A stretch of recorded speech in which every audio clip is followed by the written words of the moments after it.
بسم الله الرحمن الرحيم. الحمد لله رب العالمين، الصلاة والسلام على محمد وعلى آله وأصحابه أجمعين. أما بعد، فأعوذ بالله من الشيطان الرجيم. بسم الله الرحمن الرحيم.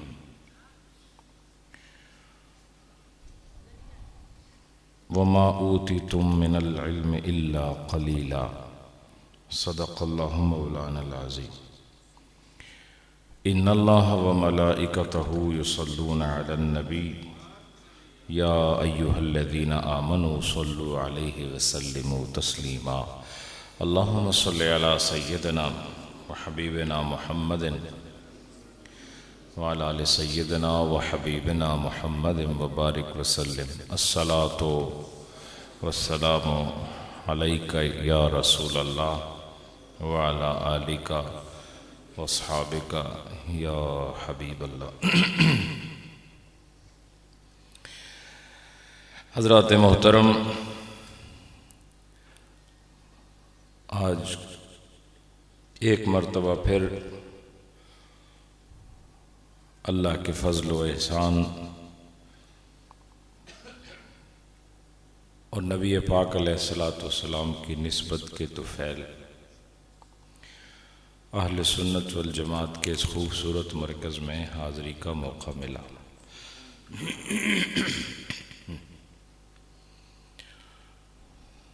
ہمارے نہایت ہی قابل فخر شخصیت علامہ قبلہ ڈاکٹر شہباز صدیقی نیروی، ان کی پاکیزہ خوبصورت گفتگو آپ نے سماعت کی، جو ادارے کی تفصیلات سے متعلق تھی. اس کے علاوہ بھی یہاں جید صاحبان قدر و منزلت، علماء کرام، خلفائے اعظام، وابستگان آستانہ عالیہ نیریاں شریف اور عوام اہل سنت کے غیور افراد شریک بزم محبت ہیں.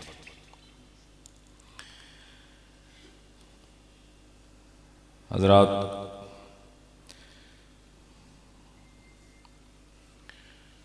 اللہ رب العالمین نے ہم سب پر یہ کرم فرمایا کہ ہمیں اس نے اپنی خاص مہربانی سے اپنے سب سے خاص نبی کا امتی بنایا ہے.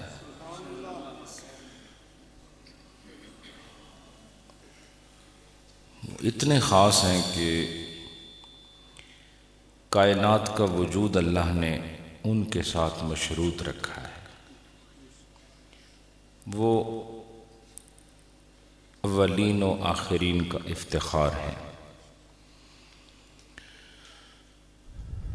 جن کی وجہ سے اختلاف لیل و نہار کا نظام چل رہا ہے، جن کے سبب سے آج بھی نور معرفت عام ہو رہا ہے، جنہیں اللہ نے مختلف حالتوں میں رکھتے ہوئے کائنات کے مختلف ادوار کو روشن فرمایا، جن سے اللہ نے خلق کا آغاز فرمایا اور جن پر اللہ نے نبوت کو تمام فرمایا.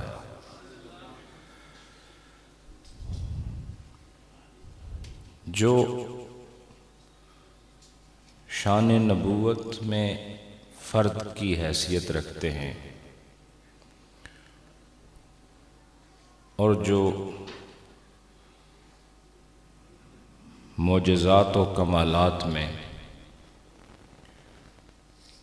صاحب تفرد ہیں اور جو وحی اللہ کی طرف سے اترتی تھی اس کا عظیم محبت ہیں، جن کو اللہ نے کائنات کی سب سے برگزیدہ ہستیوں کے آگے کھڑا کر کے امام بنایا، اور جن کے رخ تاباں سے کفر کی سیاہی مٹی اور ایمان کا سویرا نمودار ہوا،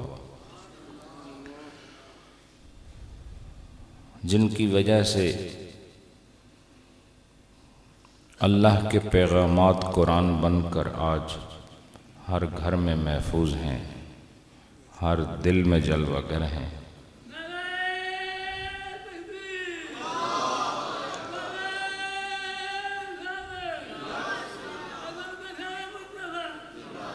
انشاءاللہ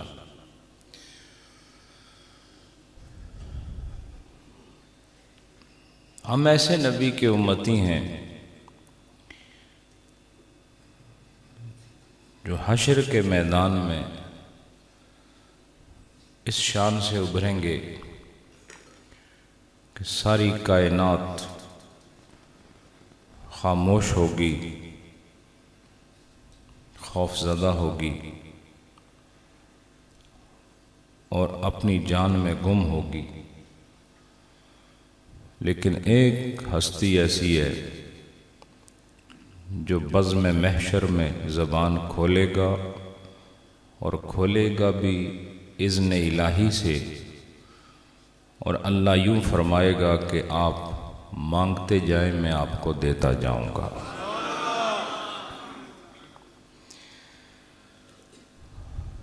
حضرات، تو یہ جہاں انہی سے آباد ہے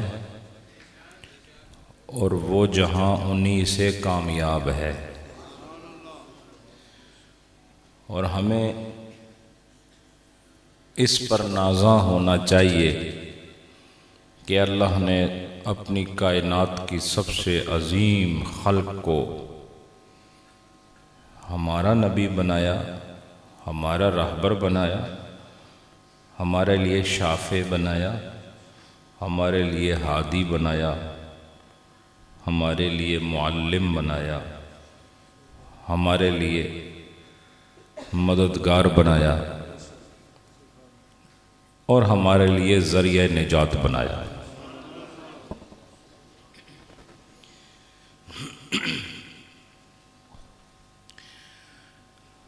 ابھی آپ یہ علامہ صاحب سے تفصیلات سن رہے تھے کہ مدرسہ کیسے بنتا ہے، کیسے خرچے ہوتے ہیں، کون اس میں مدد کرتا ہے۔ یہ سارا ذوق بھی اسی در کی خیرات ہے۔ یہ مسجد بھی تو بنی ہوگی، اس میں بھی لوگوں نے حصہ لیا ہوگا، اور پھر روئے زمین پر کتنی مساجد ہیں، کتنی جگہ قرآن پڑھایا جا رہا ہے، کہاں کہاں مسلمان نہیں ہیں۔ تو میں سمجھتا ہوں اس روئے زمین کے سارے ادارے، سارے مدارس، مراکز، آستانے اور جتنے بھی تدریسی مقامات ہیں، اصل میں یہ سب شاخیں ہیں اسی دربار رسالت کی جہاں سے دین کا آغاز ہوا ہے۔ کوئی بڑے سے بڑا علمی نکتہ پیش کرے تو اس کے پیچھے بھی میرے نبی کی شان علمی نظر آ رہی ہے۔ کوئی اگر تفسیر کرتا ہے اس کے پیچھے بھی میرے نبی کا حسن نظر آ رہا ہے۔ کوئی کسی حدیث کی شرح کرے اس کے پیچھے بھی میرے نبی کی قدرتیں کار فرما نظر آتی ہیں۔ کوئی اگر حفظ قرآن کرے اس کے پیچھے بھی ہمیں نبی ہی کھڑے نظر آتے ہیں۔ کوئی قرآن پڑھائے اس کے پیچھے بھی نبی کھڑے نظر آتے ہیں۔ اس سے پتہ چلا اس تعلیم و تعلم کے سارے نظام کے پیچھے بھی وہی نبی اپنی قدرتوں کے ساتھ موجود ہیں جنہیں اللہ نے دین حق کے ساتھ زمین پر اتارا ہے۔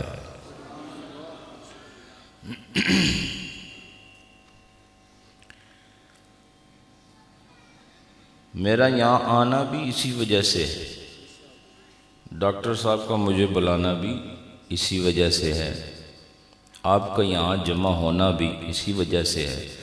تو یہ کہہ لینے میں کوئی حرج نہیں ہے کہ مجلس چاہے میلاد کی ہو، مجلس چاہے معراج کی ہو، چاہے وہ شب قدر کی ہو یا شب برات کی ہو، وہ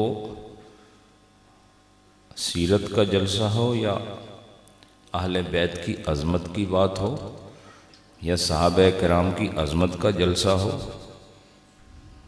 یا نزول قرآن کے حوالے سے کوئی جلسہ ہو، ہر جلسے کا تعلق بھی اگر آپ پیچھے جائیں گے تو رسول اللہ کے ساتھ ہوگا۔ اس سے پتہ چلا کہ ہماری جتنی بھی رونقیں ہیں اور روشنیاں ہیں، اس کے پیچھے ایک ہی ہستی ہے، ایک ہی سورج ہے جس کی کرنوں سے ہر جگہ روشنی پہنچ رہی ہے۔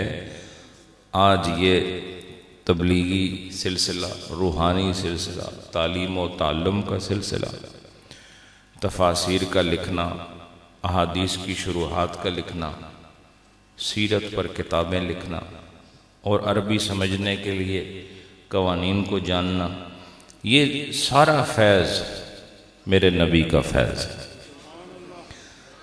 لہٰذا جہاں دین کی بات آئے وہاں آپ بالکل مستعد، تیار، ہراول دستے کا رکن بن جایا کریں، اس لیے کہ یہ وہ معاملہ ہے جس کے لیے نبی پاک تشریف لائے، انہوں نے آ کر اپنا کام مکمل فرمایا اور اس دین کو زندہ رکھنے کے لیے اس ذمہ داری کو امت کے حوالے فرمایا ہے،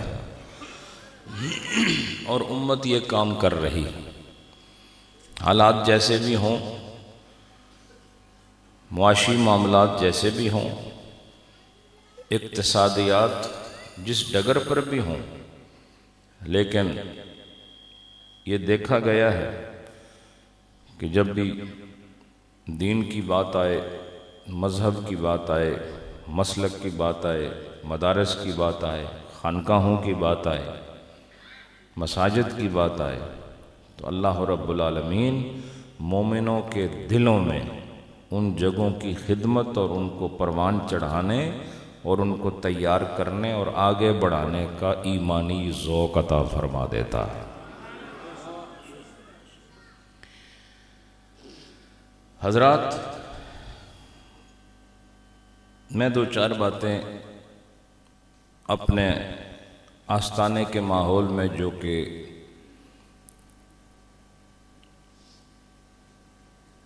وہ آستانہ ہے جہاں الحمدللہ علمیت کی وجہ سے علمیت ملی ہے، جس آستانے کو علم کی وجہ سے علم ملا ہے، جہاں پر ہوائے نفس سے کوئی بات نہیں بتائی جاتی، بلکہ اسے قرآن و سنت کی تعلیمات کی روشنی میں اپنے مریدین اور متعلقین تک پہنچایا جاتا ہے۔ اسی ماحول سے چند باتیں میں آپ سب کی خدمت میں پیش کر رہا ہوں۔ اللہ رب العالمین نے ارشاد فرمایا وَمَا أُوتِيتُم مِّنَ الْعِلْمِ إِلَّا قَلِيلًا۔ اس کا سادہ مفہوم یہ ہے کہ ہم نے آپ لوگوں کو تھوڑا سا علم دیا ہے، جتنا علم آپ کے پاس ہے یہ کیا ہے؟ قلیل ہے۔ جو علم آپ کے پاس ہے وہ کیا ہے؟ قلیل ہے۔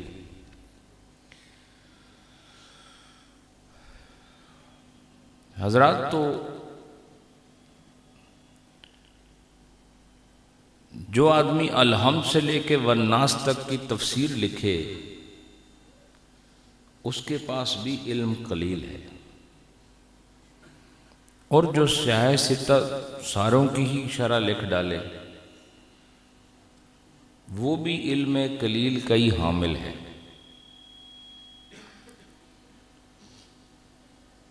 تو یہ عجب بات ہے کہ اتنا علم ہے اور اسے پھر بھی قلیل بتایا جا رہا ہے۔ معلوم یہ ہوا کہ جتنا علم قرآن پاک کی تشریح و توضیح میں استعمال ہوتا ہے اور لوگوں کے لیے آیات ربانی کو سمجھانے کی کوشش کے لیے قلم اٹھایا جاتا ہے، یہ علم بھی قلیل ہے، لیکن اس کے مقابلے میں اللہ نے اپنے نبی کو فرمایا وَعَلَّمَكَ مَا لَمْ تَكُنْ تَعْلَمْ وَكَانَ فَضْلُ اللَّهِ عَلَيْكَ عَظِيمًا،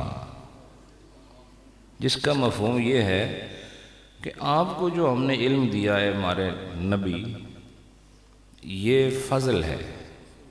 کیا ہے؟ یہ فضل ہے۔ چونکہ یہاں مجھے بہت سارے علماء بھی نظر آ رہے ہیں، تو اس لیے میں تھوڑا سا ان کی موجودگی کے تناظر میں کلام کر رہا ہوں۔ تو اگر آپ فضل کے معنی پر غور کریں تو فضل وہ ہوتا ہے جو اصل پر زائد ہو جائے، سمجھ آئی آپ؟ اور اگر آپ نے وضو کے مسائل پڑھے اور پڑھائے ہوں تو وہاں آپ نے یہ جو مستحبات ہیں اس میں ایک چیز یہ پڑھی ہوگی کہ وضو سے جو پانی بچ جاتا ہے اس کو فضل الوضو کہتے ہیں۔ کیا کہتے ہیں؟ اگر یہ وضو ہو تو پھر تو اس کا مطلب ہے ہاتھ پاؤں دھونا، اور اسی پر اگر زبر ہو وضو تو پھر اس کا مطلب ہے وہ پانی جس سے آپ وضو کرتے ہیں۔ سمجھ آئیے آپ؟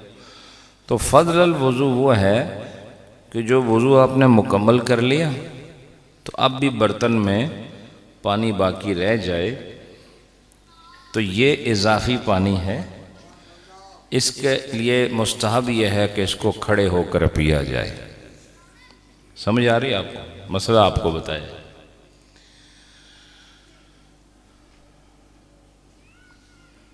تو جس طرح باقی پانیوں کا حکم یہ نہیں ہے، جہاں فضل آ جائے وہاں حکم بدل جاتا ہے۔ نہیں سمجھے؟ یہاں فضل آیا تو مسئلے کی ہیئت تبدیل ہو گئی، اس کی صورت میں فرق آ گیا۔ زمزم میں بھی فضل ہے، اس لیے اس میں بھی حکم ہے کہ کھڑے ہو کر پانی پیا جائے۔ اس کے علاوہ پانی کا کھڑے ہو کے پینا اس کو شریعت نے پسند نہیں کیا۔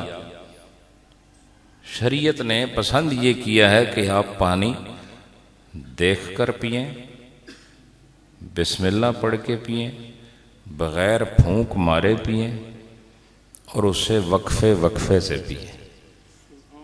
سمجھ آ رہی ہے؟ باقی وضو کا بچا ہوا پانی ہے سو کھڑے ہو کر پئیں، تو جہاں فضل آیا وہاں ہیئت بدل گئی، وہاں حکم میں تبدیلی آ گئی۔ تو ہم یہی بتانا چاہتے ہیں کہ کائنات میں جتنا بھی علم علماء کے پاس ہے، فضلاء کے پاس ہے، خطباء کے پاس ہے، واعظین کے پاس ہے، نکتہ گروں کے پاس ہے، نکتہ سنج شخصیات کے پاس ہے، اور رات دن تحقیق کرنے والے محققین اور مدققین کے پاس ہے، یہ علم ہے۔ لیکن اللہ نے جو اپنے محبوب کو عطا فرمایا وہ علم بھی ہے، وہ فضل رب العالمین بھی ہے۔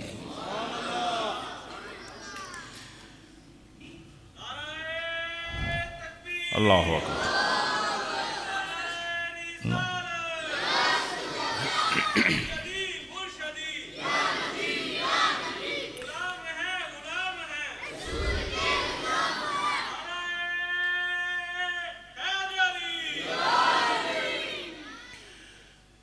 یہی قرآن نبی کے پاس بھی ہے، یہی قرآن آپ کے پاس بھی ہے۔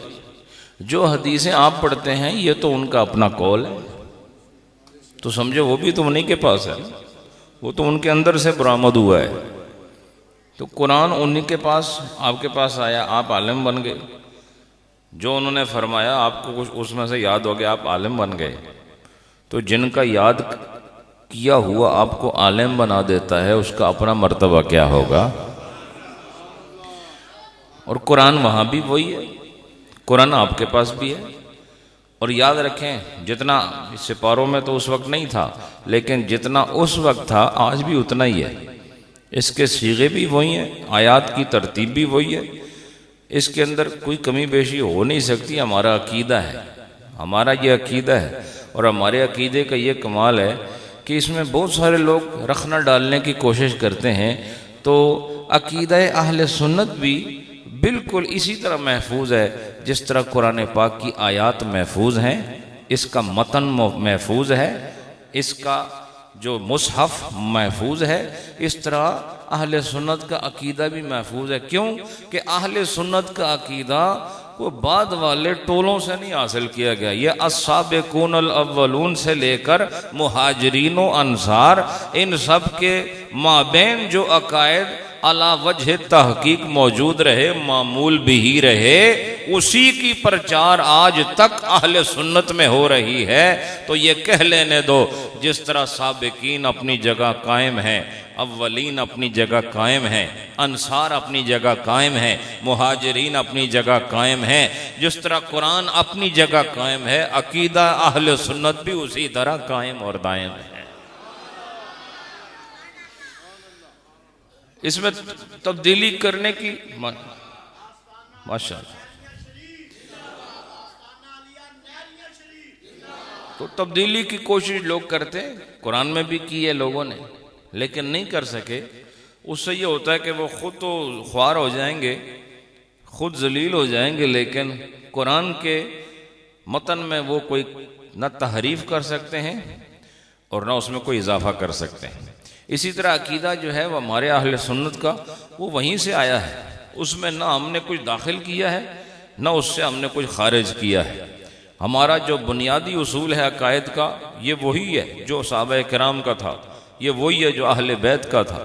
الحمدللہ جب تک آپ اس جماعت کے ساتھ رہیں گے جسے صحابہ کی جماعت کہا جاتا ہے، جسے اہل بیت کی جماعت کہا جاتا ہے، سمجھو آپ رسول اللہ کے ساتھ ہیں، اور یہ بات پکی ہے جو رسول کے ساتھ ہے وہ خدا کے بھی ساتھ ہوتا ہے۔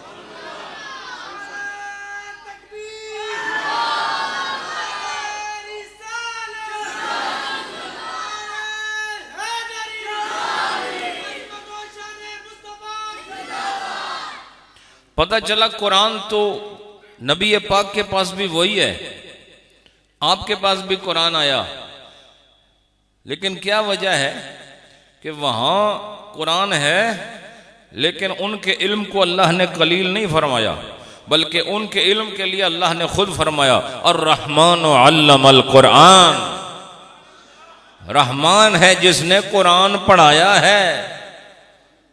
رحمان کون ہے؟ جس نے قرآن پڑھایا ہے۔ وَعَلَّمَهُ الْبَيَانِ، حضرات یاد رکھو، ایک ہے تعلیم، ایک ہے تبیین، نہیں سمجھے؟ ایک ہے تعلیم پڑھانا، اور ایک ہے اس پڑھانے کے بعد اس کا بیان بھی کر دینا۔ یاد رکھو بیان کے اندر وسعت ہے، بیان کے اندر فراخی ہے، بیان کے اندر بال کی کھال کا اتارنا ہے، اور کسی چیز کو کھولا جائے اسی کو بیان کہتے ہیں، اسی کو بیان کہتے ہیں۔ لہذا اللہ نے اپنے محبوب کو قرآن پڑھایا اور قرآن بیان کے ساتھ پڑھایا ہے۔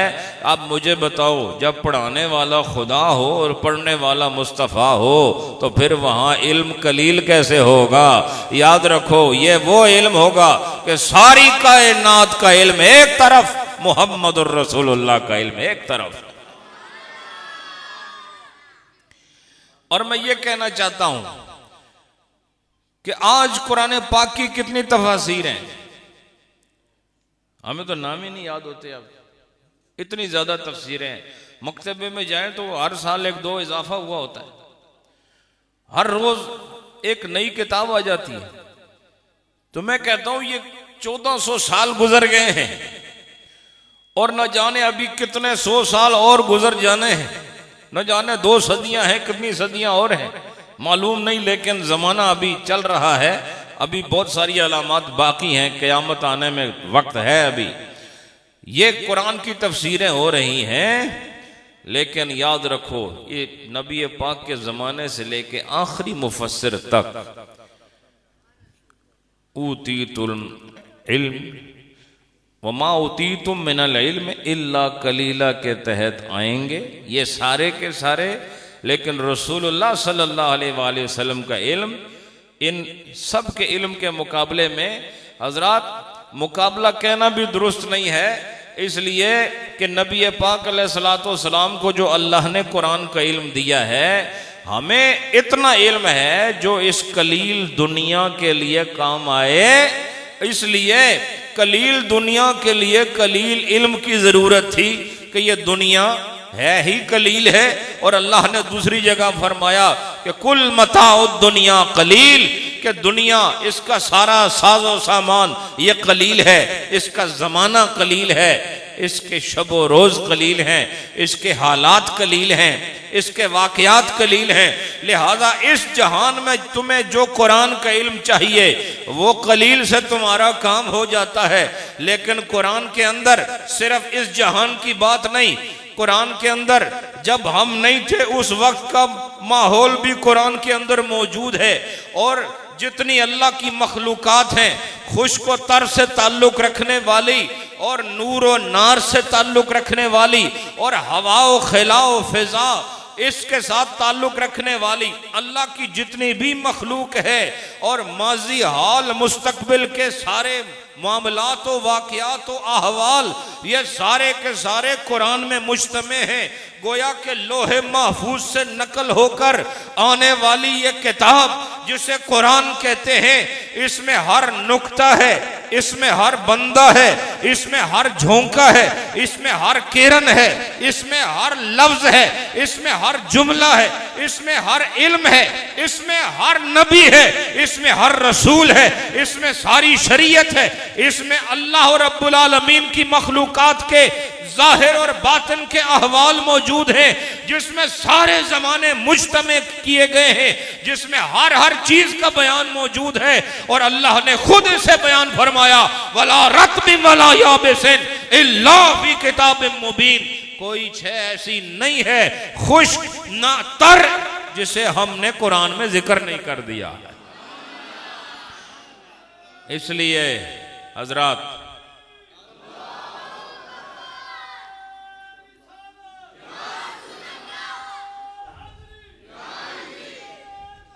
ماشاءاللہ حضرات اس لیے نبی پاک کو اللہ نے جتنا قرآن سکھانا تھا اس کے لیے قلیل علم سے بات بنتی نہیں تھی، لہٰذا اس کے جتنے ذخائر تھے اور اس کے جتنے منابع تھے اور اس کے لیے قرآن پاک کے جتنے ذخیرے تھے، ان سب کو قلب اطہر مصطفیٰ میں ڈالنے کے لیے اللہ نے علم بھی اسی مقام کا عطا فرمایا اور آپ کی شان کے مطابق عطا فرمایا، اور یہ قرآن حکیم ہے، قرآن ہے اللہ کی کتاب ہے، اور اللہ کی کتاب کے ہر مفہوم کو سمجھنے کے لیے اللہ نے بلا قید و بند اور بغیر حدوں کے اپنے نبی کو فرمایا وَعَلَّمَكَ مَا لَمْ تَكُنْ تَعْلَمْ وَكَانَ فَضْلُ اللَّهِ عَلَيْكَ عَظِيمًا، یہ علم جو سارے قرآن کو سمجھ جائے اور جو تو کہے گا وہی حرف آخر بن جائے گا.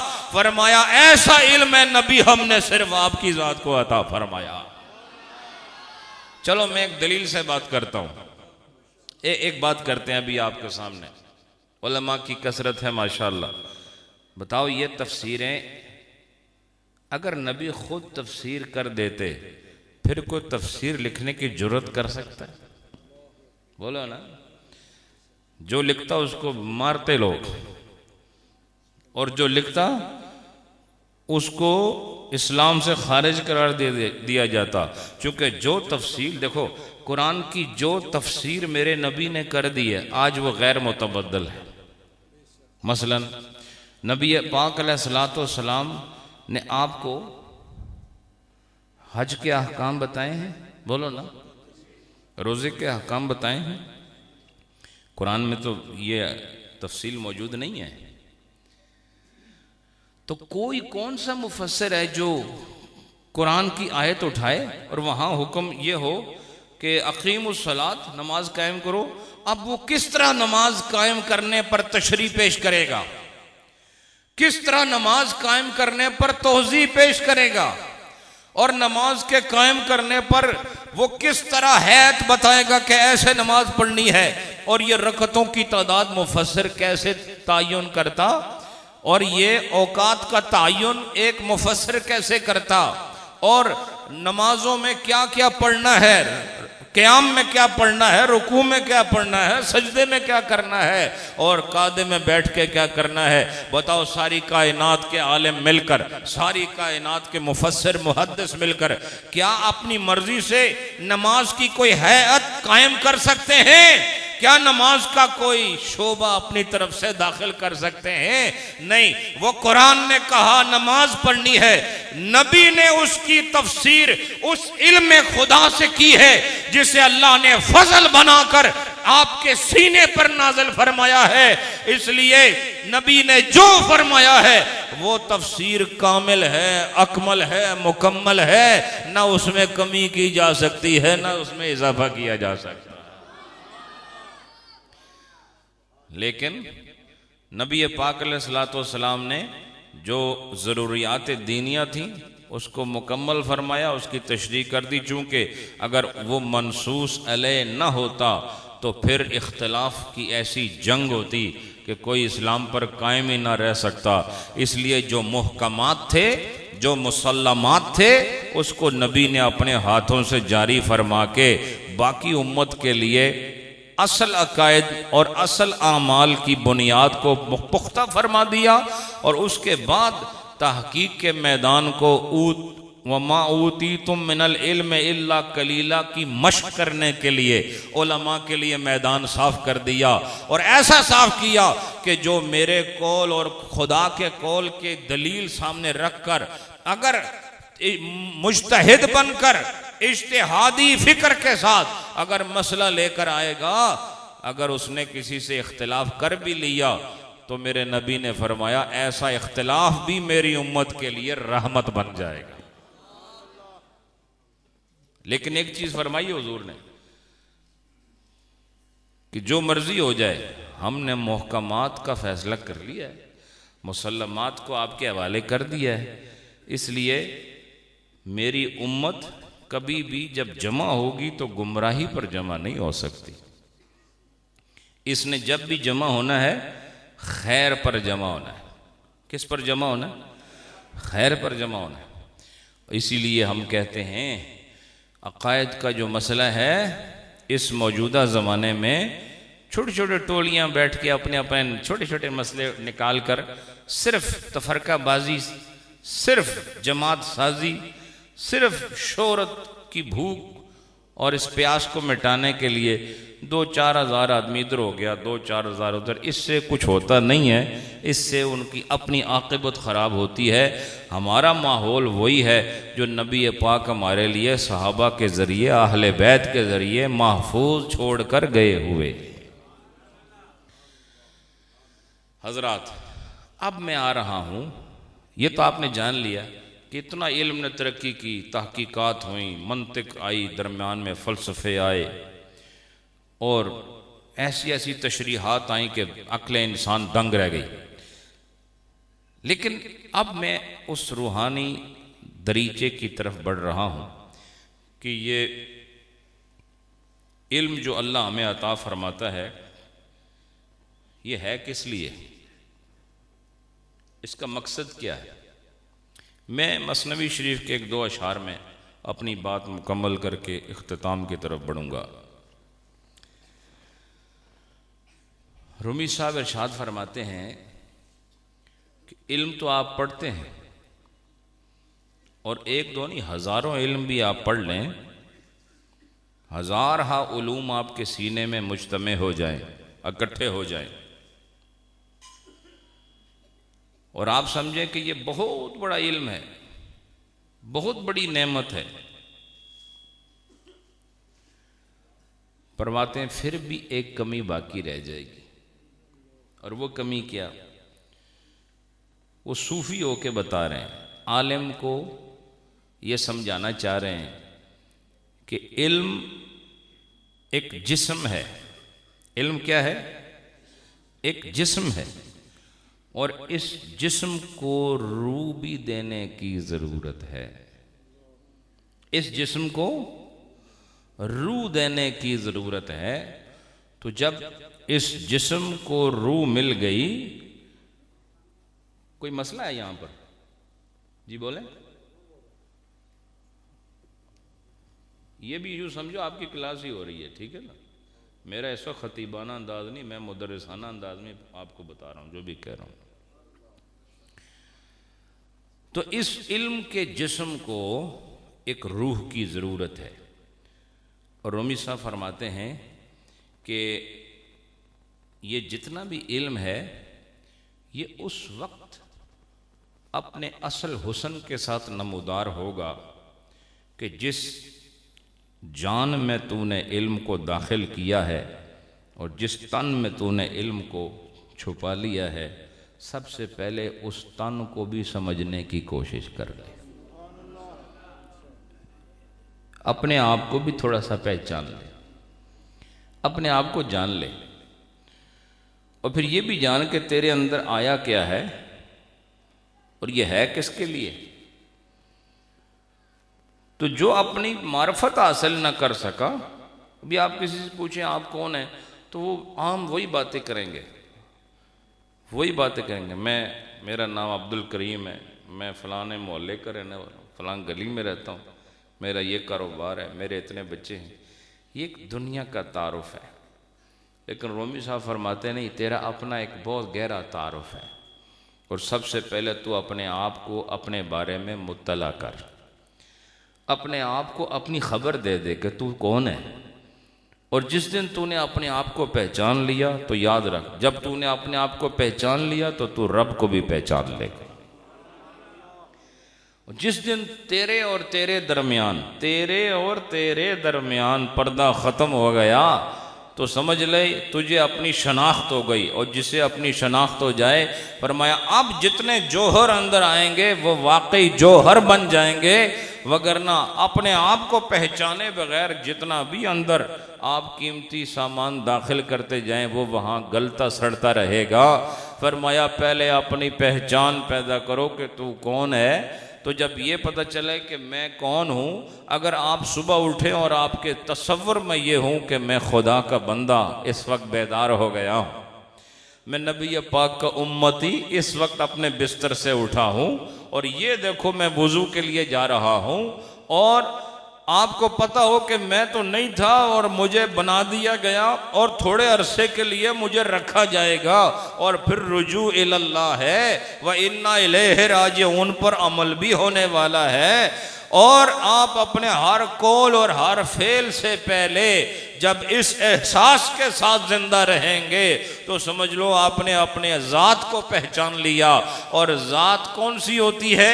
ذات تمہاری وہ قوم نہیں جس میں کوئی اپنے آپ کو چودھری صاحب کہے، کوئی اپنے آپ کو راجہ صاحب کہے، ملک صاحب کہے. فرمایا یہ ذات نہیں ہے. ذات تمہاری وہ ہے کہ تمہیں سمجھ آ جائے کہ تم بندے ہو اور کسی مالک کے غلام ہو اور کسی نبی کے امتی ہو، اور یہاں ایک مختصر وقت کے لیے آئے ہوئے ہو، اور اس مختصر وقت کا حساب دینے کے لیے تمہیں اپنے رب کے پاس پیش ہونا ہے. یہ ہے اپنے آپ کی پہچان. اب رومی صاحب فرماتے ہیں کہ جتنے بھی علومات، مثلا چلو یہ جو ہمارے مذہبی علوم ہیں نہ بھی ہوں، باقی بھی جتنے علوم ہیں کہ انجینئر بن گیا، جہاز اڑا رہا ہے، سمندروں کے اندر بڑے بڑے شپ چلا رہا ہے، جنگی بیڑے چلا رہا ہے، صنعت کار ہے، بڑی لمبی چوڑی صنعت ہے، اس کی فیکٹری ہے، مصنوعات تیار ہوتی ہیں اس کے پاس، بہت بڑا مکان مل گیا ہے، بڑا نام مل گیا ہے، محلے میں سب جانتے ہیں. تو ہم یہ کہنا چاہتے ہیں کہ حضرت عثمان غنی کو واللہ لوگ اس لیے نہیں جانتے کہ وہ مالدار تھے، اس لیے جانتے ہیں کہ وہ خود شناس تھے، اپنے آپ کو پہچانتے تھے. ان کی دولت کی وجہ سے ان کی مشہوری نہیں ہوئی، ان کی خصلت کی وجہ سے ان کی مشہوری ہوئی ہے. انہیں سب جانتے ہیں. اور حضرت صدیق اکبر رضی اللہ تعالیٰ عنہ اس لیے لوگ نہیں مانتے کہ حضرت ابو قحافہ کے بیٹے ہیں، بلکہ اس لیے لوگ عقیدت کرتے ہیں کہ یہ وہ نبی کا صحابی ہے جس نے اپنے آپ کو پہچانا میں کون ہوں، کس لیے آیا ہوں، کس کے ساتھ رہ رہا ہوں. اس نے اپنا سارا مال نبی کے قدموں پر قربان کر دیا. لہٰذا اپنی پہچان جب قائم ہو جائے، آدمی اپنے آپ کو پہچان لے کہ وہ کون ہے، کدھر رہ رہا ہے، کدھر اس کی واپسی ہے، تو پھر بہت سارے خیالات بدل جائیں گے، پھر بہت سارے معمولات بدل جائیں گے، پھر بہت سارے برے ارادے ختم ہو جائیں گے. آپ کے اندر مسلسل شیطان آپ کو تنگ کرتا رہتا ہے، الٹے سیدھے خیالات آپ کے دل میں پیدا کرتا ہے. اب وہ چاہے کوئی پیر صاحب ہوں، چاہے وہ کوئی قاری صاحب ہوں، وہ علامہ صاحب ہوں، اندر شرارتیں ہر وقت پیدا ہوتی رہتی ہیں. لیکن جو اپنے آپ کو پہچان لے کہ میں کون ہوں اور کیوں آیا ہوں اور کیوں واپس جانے والا ہوں، وہ ان شرارتوں کو اللہ کے محبت سے کچل کے رکھ دیتا ہے. نبی کی نسبت کے سبب سے وہ اپنی خواہشات کا سر کاٹ دیتا ہے اور نبی کی خواہش پر شریعت کے حکم کے مطابق عمل کرتا ہے اور خود شناسی کی دلیل بن جاتا ہے. تو رومی صاحب فرماتے ہیں کہ یہ بھی تم پر بڑا احسان ہے، فضل ہے اللہ کا. تمہاری حیثیت کے مطابق تم پر یہی فضل ہے کہ اس نے تمہیں یہ سارے علوم عطا فرما دیے، سارے علوم عطا فرما دی. اب یہ جس طرح ابھی علامہ صاحب کے لیے بھی فرمایا کہ جامع المعقول والمنقول، تو اب یہ کہنا اس کا مطلب یہ ہے کہ جو ہمارے تقاضے ہیں درس نظامی کے، وہ سارے کے سارے ایک شخصیت میں جمع ہو گئے ہیں. نہیں سمجھے؟ یعنی منقولات و معقولات کی جتنے بھی افراد ہیں وہ سب ایک شخص میں جمع ہو گئے ہیں. اور جب یہ جمع ہو گئے تو اس کو جامع کہتے ہیں. تو اتنے علوم ایک سر میں کیسے آئے؟ تو تمہیں دیکھا جائے تو تمہارے لیے یہ بھی خدا کا بڑا فضل ہے کہ اس میں فلسفہ بھی موجود ہے، منطق بھی موجود ہے، صرف بھی موجود ہے، نحو بھی موجود ہے. نہیں سمجھے؟ اصول فقہ بھی موجود ہیں، تفسیر و حدیث کے اصول بھی موجود ہیں، اور یہ سارے فتویٰ نویسی کے سارے شعور بھی موجود ہیں. یہ سب کچھ ایک دماغ میں آ جانا اور پھر الحم سے والناس تک سارا قرآن زبانی یاد کر لینا، یہ بھی تو خدا کا فضل تو ہے. لیکن یہ فضل تمہاری شان کے مطابق ہے، اور جب نبی پر فضل ہو تو ان کی شان کے مطابق ہوتا ہے. زندہ باد.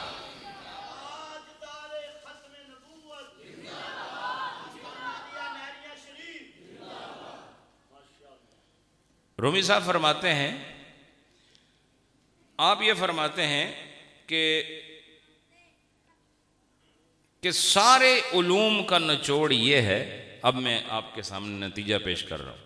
سارے علوم کا نتیجہ یہ ہے، جتنے بھی علوم ہیں آپ کے پاس، جو میں کچھ بول رہا ہوں، ظاہر ہے تھوڑا بہت علم تو میرے پاس بھی ہے، کیونکہ بولنے کے لیے معلومات چاہیے. اور معلومات کے لیے سیکھنا چاہیے. تو معلومات کے بغیر بولا نہیں جاتا. آپ دنیا میں بھی جو باتیں کرتے ہیں آپ کو معلوم ہوتی ہیں تب آپ بولتے ہیں. دین کے اندر بھی ایسا ہی، آپ تبھی بولیں گے جب آپ کو معلوم ہوگا. اور دنیا کے اندر آپ اگر غلط سلط بول بھی جائیں تو دنیا کا نقصان ہے، لیکن دین میں اس کی اجازت نہیں ہے کہ وہ آدمی بولے جسے معلومات نہ ہوں، وہ نہیں بول سکتا. ہمارے ائمہ نے تصریحات رکھی ہوئی، بولے گا وہی جس کے بولنے کے پیچھے جاننے والا سمندر موجود ہے. تو رومی صاحب فرماتے ہیں سارے کے سارے علوم کی اصل اور جان یہ ہے. اب آپ اس کو ذرا غور سے سن لو. سارے کے سارے، یہ فتویٰ نویسی، استفتاء، افتاء نہیں سمجھے، علوم فنون جتنے متداولہ ہمارے علوم ہیں درس نظامی کے، یہ سارے تشریحات، تصریحات، قرآن کی تفسیرات، شروحات حدیث، فقہ کی کتابیں لکھنا، دوسروں کو پڑھانا. رومی صاحب فرماتی ہیں سارے جتنے مدرسے ہیں ان میں جو علم پڑھایا جاتا ہے، ان ساری چیزوں کی جان صرف ایک بات ہے. اور وہ کیا بات ہے؟ کہ تو یہ جان لے کہ آخرت والے دن تو کیا چیز ہوگا. آخرت والے دن تجھے کس مقام پہ کھڑا کیا جائے گا. اس سے زیادہ کہتے ہیں علم کا کوئی مقصد اور نہیں. علم کا سارا نچوڑ یہ بیان فرمایا کہ تو اتنا جان لے کہ قیامت کے دن تو کہاں کھڑا ہوگا. اس کھڑے ہونے کے مقام کو سمجھنے کے لیے فرمایا تجھے علم کی دولت عطا کی گئی ہے. اب تو بہت بڑا مفسر ہے، شیخ الحدیث ہے، شیخ القرآن ہے، شیخ المنطق ہے، اور نہ وہ صرف کا ماہر ہے. وہ فرماتے ہیں اس سے لوگوں کی ہو ہا سے کچھ ہونے والا نہیں، نہ ان کے نعروں سے کچھ ہونے والا ہے. تجھے پتہ ہونا چاہیے کہ تیرے پاس جو اتنا بڑا علم کا سمندر موجود ہے، اس کے حاصل ہونے کے بعد قیامت میں تو کس مقام پر کھڑا ہوگا. سمجھ آئی آپ؟ ماشاءاللہ. پتہ چلا ہم اور آپ یہ فیصلہ خود کریں کہ ہم نے قیامت میں کہاں کھڑے ہونا ہے، کس مقام پہ کھڑے ہونا ہے. تو علم کے اندر فضل تبھی ہے جب اس علم کے ذریعے آپ اتنی محنت کر لیں کہ آپ کو قیامت میں اچھی جگہ کھڑے ہونے کے لیے موقع مل جائے، کسی اچھے مقام پہ آپ کھڑے ہو سکیں. اور اگر اتنا علم حاصل کرنے کے بعد بھی آپ کی جگہ ایسی نہ ہو جو ہونی چاہیے، جو آپ کو محنت کر کے حاصل کرنی چاہیے تھی، تو پھر سارے کا سارا مقصد تباہ ہو گیا. فرمایا کہ اس سارے یہ کارخانہ علم کا جو مقصد ہے، اور آپ کے نام کے ساتھ عالم و علامہ و فہامہ اور جتنے بھی نام لگتے ہیں، ان سب کا نچوڑ یہ ہونا چاہیے کہ قیامت کے دن آپ اس اطمینان کے ساتھ اٹھیں کہ آپ کو پتہ ہو کہ میں رسوا نہیں ہوں گا، میں مردود نہیں ہوں گا، بلکہ اللہ مجھے قبول کرے گا، اس لیے کہ وہ ذخیرہ علم حاصل کرنے کے بعد ہم نے اس جسم کو عمل کی روح سے نوازا ہوا ہے. یہ ایک شعر ہے، اس کو آپ سماعت کریں، پھر میں اس کو انتہائی درجے پر لے کر آتا ہوں. جان جملہ علم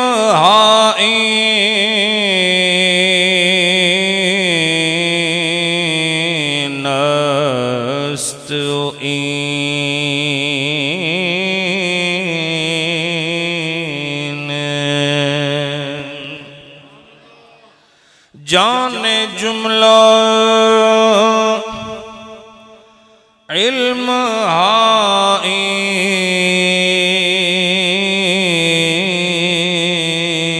است این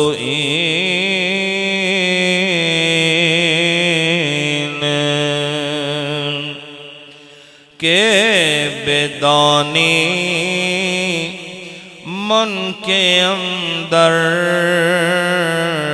یوم الدین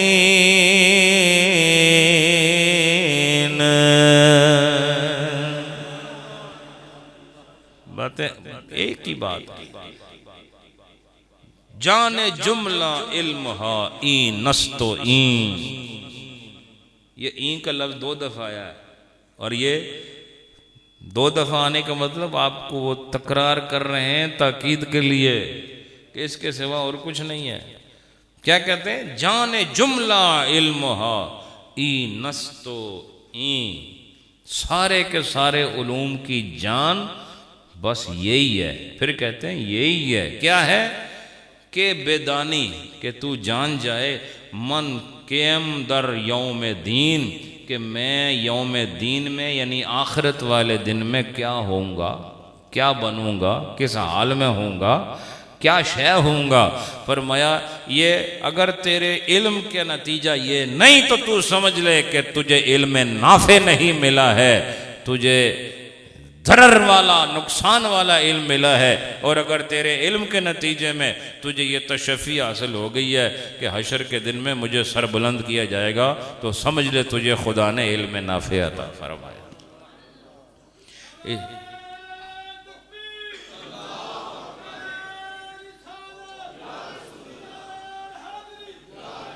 اب اس کو انتہائی منزل پر لاتے ہیں. اب ایک بات یہ ہے کہ جو ہم جتنا بھی علم پڑھاتے ہیں یا جتنا علم پڑھتے ہیں، ہمارے صوفیانہ ماحول میں اس کو قال کا علم کہتے ہیں. کیا کہتے ہیں اس کو؟ قال کا علم. چونکہ ہر طرف قرآن جو بھی ہے سب قال ہے، کیونکہ یہ خدا کا مقولہ ہے. بولو نا، اللہ کا یہ مقولہ ہے. قرآن جو ہے کس کا مقولہ ہے؟ اللہ کا. کہے ہوئے کو مقولہ کہتے ہیں، بولنے والے کو قائل کہتے ہیں، اور جو وہ بولتا ہے اسے مقولہ کہتے ہیں. اور حدیث کیا چیز ہے؟ یہ نبی پاک کے اقوال ہیں. آپ نے جو ارشاد فرمایا تو وہ بھی ہم جب حدیث میں تو آتا ہی قال رسول اللہ، قال رسول اللہ، قال رسول اللہ، قال رسول اللہ. اور پھر ہم جب آیت پڑھتے ہیں تو ہم کہتے ہیں قال اللہ عز و جل، قال اللہ سبحانہ و تعالی. تو یہ جتنی بھی باتیں ہیں یہ اخبار ہیں. کیا ہیں بولو؟ یہ اللہ کی طرف سے خبریں ہیں، اللہ کی طرف سے احکام. کچھ اخبار ہیں، کچھ اوامر ہیں، کچھ نواہی ہیں. نہیں سمجھے؟ یہ قرآن پاک کے اندر جو کچھ بھی آتا ہے یہ قول کے ساتھ اس کو صوفیانہ جہان میں یاد کیا جاتا ہے، تعارف کرایا جاتا ہے کہ یہ قال کا جہان ہے. اور وہ فرماتے ہیں قال کا جہان اگر فقط قال تک رہے تو قال کا تعلق تو زبان کے ساتھ ہے. نہیں سمجھے؟ بولتے نہیں آپ لوگ بھئی؟ جب قال آ گیا تو پھر قال کا تعلق قول کے ساتھ ہے، اور قول زبان سے ہوتا ہے، تو پڑھنے پڑھانے کا تعلق صرف زبان تک محدود رہے، صرف زبان اور لب اس میں ہلتے رہے. فرماتے ہیں یہ کافی نہیں ہے. وہ فرماتے ہیں تمہیں قال سے حال تک بھی جانا ہوگا اور زبان سے ذرا اندر بھی جانا ہوگا، اسے دل کے راستے روح تک لانا ہوگا. اور جب وہاں پہنچ گیا تو پھر تیرا سارا تن قال کے وجہ سے حال میں منتقل ہو جائے گا.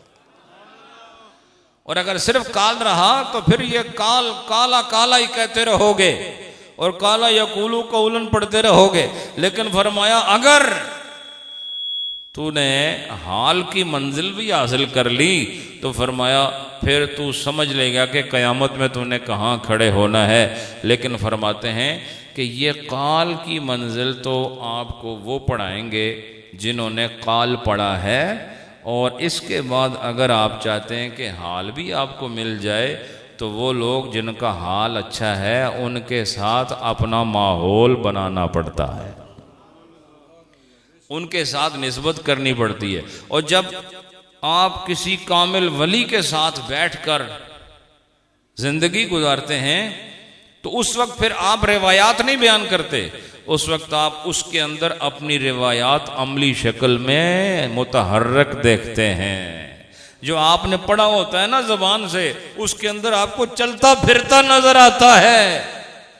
اور آپ نے جس پر 8-10 سال لگائے ہیں پڑھنے میں اور ورق گردانی کی ہے، آپ نے ورق الٹے ہیں، اور آپ دیکھیں کہ وہ صبح و شام اپنی حرکات و اپنی سکنات سے، اپنی صبح اور اپنی شاموں سے اسی کال کا حال آپ کے سامنے رکھتا ہے، اور وہ آپ کو اپنے ساتھ ملا کر وہی اعمال کرا کر آپ کو حال کی کیفیت سے متصف کر دیتا ہے۔ اب جو کال و حال درمیان میں جتنے پردے تھے ختم ہوئے اور کال حال سے مل گیا، حال کال سے مل گیا، تو فرمایا اب تیرے لیے آخرت میں اپنی جگہ تلاش کرنا مشکل نہیں، تجھے یہیں پتہ چل جائے گا کہ خدا نے تجھے کون سا مقام عطا فرمایا۔ اس کے لیے حضرات جناب رومی رحمت اللہ علیہ نے جو خوبصورت بات فرمائی وہ قابل فخر بھی ہے، قابل غور بھی ہے۔ رومی صاحب فرماتے ہیں کہ تو بے شک کال والا ہے اور تجھے ساری گردانیں بھی یاد ہیں، روایتیں بھی یاد ہیں، اسناد بھی یاد ہیں، لیکن فرماتے ہیں ابھی ان سب کو اپنے اندر محفوظ رکھو، خاموش رہو، خاموش رہو، اور جو تمہیں مرد کامل کرتا ہوا نظر آ رہا ہے اس کی نقل کرتے رہو، تمہیں تمہارے کال میں حال کی کیفیت ملنا شروع ہو جائے گی۔ اس لیے علم دین کے ساتھ ساتھ وہ لوگ جن کا باطن اللہ کی یاد سے روشن ہو چکا ہے، صوفیاء کرام، ان کے ساتھ رہنا بھی ضروری ہوتا ہے تاکہ تربیت ہو اور عالم دین عامل دین بھی بن جائے۔ اور یاد رکھو جب عالم دین عامل دین بن جائے گا ایک وقت آئے گا کہ اس قائل کو ہم عامل دیکھیں گے اور عامل کو ایک دن ہم کامل دیکھیں گے، ایک دن آ جائے گا۔ تو رومی صاحب فرماتے ہیں کہ ہم نے یہ تو بتا دیا سارے علوم کا خلاصہ یہ ہے کہ تو تیاری کر آخرت کے لیے، علوم کا خلاصہ یہی ہے، لیکن اس کی تیاری تو خود نہیں کر سکتا، خود کر سکتا تو کال تو تیرے پاس پہلے سے موجود ہیں۔ وہ کہتے ہیں تھوڑی دیر کے لیے کال کو اپنے منہ میں بند رکھ اور حال والوں کا حال دیکھتا جا اور اپنی چال بدلتا جا، ان کا حال دیکھتا جا اور اپنی چال بدلتا جا، اور جس طرح ان کی چال ہے تو بھی ویسے ہی چال اپناتا جا، تو تجھے بھی حال مل جائے گا، تجھے بھی کیفیت مل جائے گی۔ اور یہ رومی صاحب کیوں فرما رہے ہیں؟ اس لیے فرما رہے ہیں کہ وہ خود کال والے تھے اور ایسے ویسے کال والے نہیں تھے۔ ہزاروں لوگ سامنے زانوے تلمذ کرتے طے کرتے نظر آتے تھے اور ایسا قرآن پڑھاتے تھے، ایسی حدیث پڑھاتے تھے کہ کوئی پڑھا نہیں سکتا۔ زبردست قسم کے ایک متبحر العلم عالم دین تھے، لیکن انہوں نے یہ شعر کیوں کہا؟ اس لیے کہ وہ صرف کال تک محدود تھے، لیکن جب شمس تبریز سے ملاقات ہوئی تو ان کو پتہ چلا نہیں ابھی تو بہت دور ہوں، میں کال ہی کہتا رہا، حال والا نظر آیا، اس نے قریب کر کے کال کے اوپر جب حال کا خوبصورت نقشہ چڑھایا تو جناب رومی نے خود یہ کہا کہ مولوی ہرگز نہ شد مولائے روم تا غلام شمس تبریزی نہ شد۔ یہ تو صرف مولوی تھا، لیکن اس کو مولائے روم بنانے والا کوئی ہے تو وہ شمس تبریزی ہے، جس نے اپنی صحبت کی تاثیر سے اس کال کو حال کا سہارا دے دیا۔ اب رومی صاحب فرماتے ہیں کہ تو ایسا کر کہ اپنا کال چھوڑ دے، کچھ عرصے کے لیے چھوڑ دے اور مرد حال بن جا۔ کیا فرمایا؟ مرد حال بن جا، اور کہتے ہیں کسی مرد کامل کے آگے بس جھک جا، پامال ہو جا۔ مرد کامل کے آگے پامال ہو جا، پامال کا لفظ استعمال کر رہے ہیں شعر میں، اور میں حیران ہوتا ہوں کہ جب تک سیکھنے والے میں عاجزی نہ آئے، اس کے اندر انکساری نہ آئے، اس کے اندر اپنے استاد کے سامنے بیکاریوں جیسی عادت نہ آئے، تو جتنا بڑا عالم ہو یاد رکھو اسے حال نہیں مل سکتا ہے۔ رومی صاحب فرماتے ہیں تو بے شک صاحب کال ہے، لیکن تو جب تک صاحب کال رہا تو نے دیکھا تجھے ملا کچھ نہیں۔ ہاں ولیوں کے آگے پامال ہو جا، پھر دیکھ تجھے یہ صاحب کال والے یہ تجھے صاحب حال بنا دے۔ یہ بات کس طرح کرتے ہیں اس کو سماعت کریں اور پھر انشاءاللہ ختم کرتے ہیں۔ قال را بگزار مرد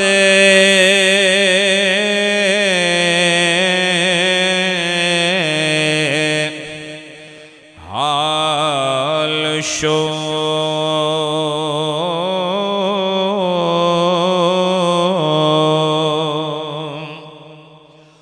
قال را بگزار مردے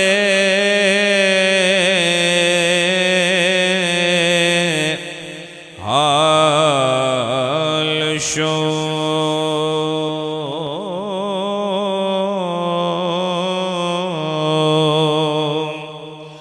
پیش مردے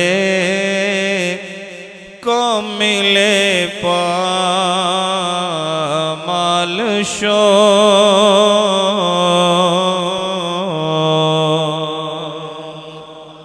کسی مرد کے آگے جاؤ، اور میں یہ بھی آپ کو بتا دینا چاہتا ہوں، رومی صاحب گویا یہ فرمانا چاہتے ہیں کہ کال والا ہو کر ابھی تو مرد نہیں بنا، نہیں سمجھے؟ تو ایک تو جنس کے لحاظ سے آدمی مرد ہوتا ہے، لیکن صوفیاء کے ہاں مرد وہ ہوتا ہے جو خدا اور رسول کے اندر مستغرق ہو جائے، جو فانی فی اللہ ہو جائے، باقی باللہ ہو جائے۔ ایسے آدمی کو روحانیت کے جہان میں مرد کہا جاتا ہے، مرد۔ اور فرماتے ہیں مرد بننے کے لیے کسی مرد کے ساتھ رہنا پڑتا ہے۔ اے وہ بندہ ہر ویلے عورتوں نال رہے تو وہ عادتاں بھی عورتوں کی طرح ہو جاندی ہیں، نہیں سمجھے؟ اسی تو اب آپ اپنی صحبت بدلیں، مردوں کے ساتھ رہیں تو پھر آپ کے اندر مردانگی پیدا ہوگی۔ اور صوفیاء کے جہان میں مرد کون ہوتا ہے؟ مرد وہ ہوتا ہے جسے غوث کہتے ہیں، مرد وہ ہوتا ہے جسے قطب کہتے ہیں، مرد وہ ہوتا ہے جسے ابدال کہتے ہیں، مرد وہ ہوتا ہے جسے اوتاد کہتے ہیں، مرد وہ ہوتا ہے جو ایک فاسق کو خدا کے حضور لے جا کر بارگاہ خدا میں مقبول بنا دیتا ہے، اس کو مرد کہتے ہیں۔